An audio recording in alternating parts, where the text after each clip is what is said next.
All right, let's continue with reaction to the passing of FW de Klerk. President of the Healing of Memories Global Network, Father Michael Lapsley, was an activist living in Zimbabwe when he received a letter bomb from an apartheid unit. He lost both his hands and also the sight in one eye. Now, this attack was in April 1990. It was 2 months after FW de Klerk had released Nelson Mandela, when activists had already been assured for some time that there would be no more attacks. Father Michael Lapsley joins me now from Pretoria. Father, thank you so much for agreeing to chat to us. When you heard the news that FW de Klerk had died, how did you feel? Well, I think there's always a sense of sadness, Sally, when someone has died. So you feel sad for the family, for those who are grieving for him, and I want to express my condolences for them. I suppose my sadness, in a way, is that FW was never able to say, I mean, he's recently said, I'm sorry, but was never able to face his complicity with evil and the kind of pain and suffering of millions and millions of people over so many years. And I think we see that particularly in terms of his role in relation to the death squads. What came to my mind immediately as well was the Craddock Four, where de Klerk was president of the State Security Council. And there's never been, at the time when the decision was made, essentially to murder the Craddock Four. And also Van Zyl Slabbert years ago told me personally, he said, I went to de Klerk, I told him about the death squads, and he did nothing to disband them. So while he's sorry about park benches and group areas, the death and the torture on his watch, there was never any taking of responsibility for that. And that saddens me. And of course, most recently, when he said that saying that apartheid was a crime against humanity was a communist plot. What is called a communist propaganda, propaganda. Yeah. And there's a big outrage in the country, which shows how close to the surface the wounds of the nation are.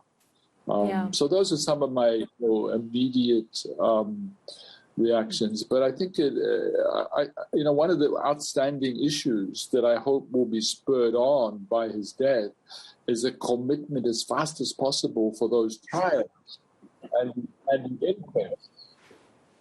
Yeah.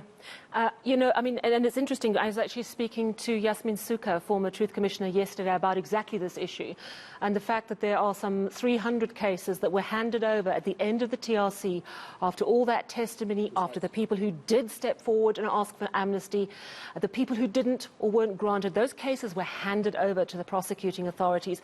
And 99% of them, nothing has happened. You mentioned the Craddock Four and Lucanio Galata, his son, along with other family members, pushing really hard to see justice on that. Now they want a commission of inquiry, and the Justice Minister is going to do an internal inquiry. And there is proof, there is an acknowledgement in court documents that there was a political cover-up.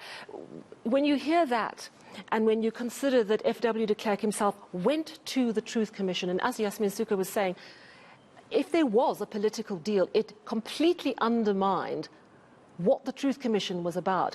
When you hear things like that, and you hear his apology that was released by his foundation today, you can see how frail he is. And he says he apologizes unreservedly. He seems sincere, but do you think he is, and do you accept that apology? Well, that's for God to decide in the end. It's not for me.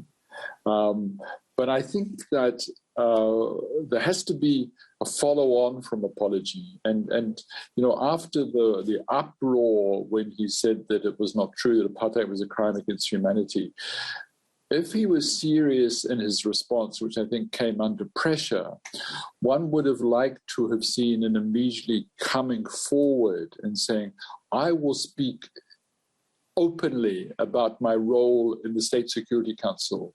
I will take responsibility for the death squads. But not only that, my foundation will spend its money working for economic justice for the majority of the people of South Africa.